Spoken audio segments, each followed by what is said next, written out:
Hello, my name is Alex Romero from the GASB Learning Solutions. On this week's Genuine Learning blog, we will be discussing the GASB's exposure draft for the 2025 Implementation Guidance Update. First, we need to have an idea of what an implementation guidance update is. So this update is to provide guidance to help stakeholders by clarifying, explaining, or elaborating on the requirements under the statement. It's really going to be looking at certain transactions and how to actually apply the statements.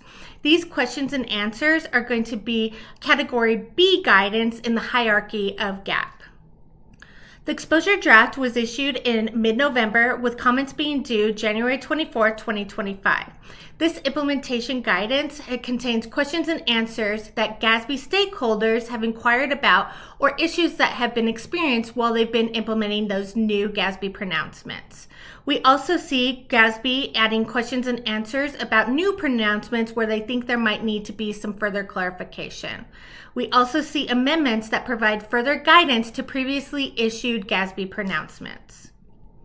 In total, we see 19 questions and answers in this exposure draft.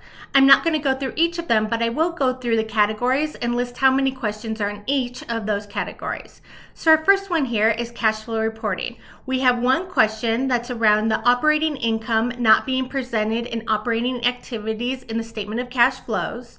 Next, we have our basic financial statement and management's discussion and analysis. This area has the most questions at 8, and topics include the specific format of the MD&A, interest expense and revenue, and subsidies. Next, we're looking at leases with 3 questions.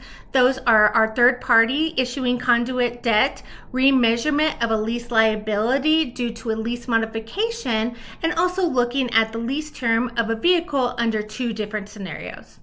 Next, we move to statement number 91, conduit debt obligations, looking at a component unit issuing debt on behalf of that primary government. Statement number 100, accounting changes and error corrections, has 4 different questions around the change in capitalization threshold, adjustments or restatement presentation in the aggregate or individually, and changes in a major fund to a non-major fund or a fund that no longer exists. Then we have statement number 101, compensated absences and knowing that future pay rate.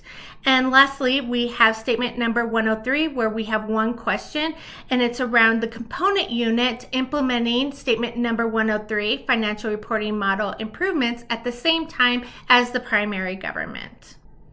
We have our amendments to our previously issued questions and answers, the first coming from basic financial statements and management discussion and analysis. That is question 7.9.6, and this is title to an asset always equivalent to ownership. Our next question is from statement number 54, fund balance reporting and governmental fund type definitions, question Z.54.30, and this is, are governments required to use special revenue funds to report restricted or committed revenue sources? So we have a couple of different effective dates. We have for statement number 103 question, it would be effective upon issuance of the final implementation guide. And then all other questions would be effective for fiscal years beginning after June 15, 2025.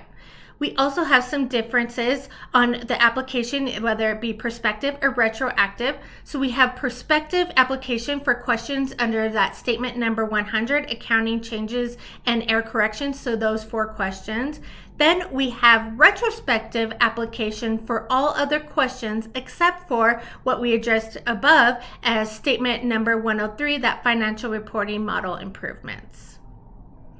So comments are going to be due January 24, 2025, and I will note the implementation guidance does state that any comments that they receive addressing topics that are not included in this proposed implementation guide will not be included in that final implementation guide resulting from this project. However, those issues will continue to be monitored and may be considered for inclusion in a future guide.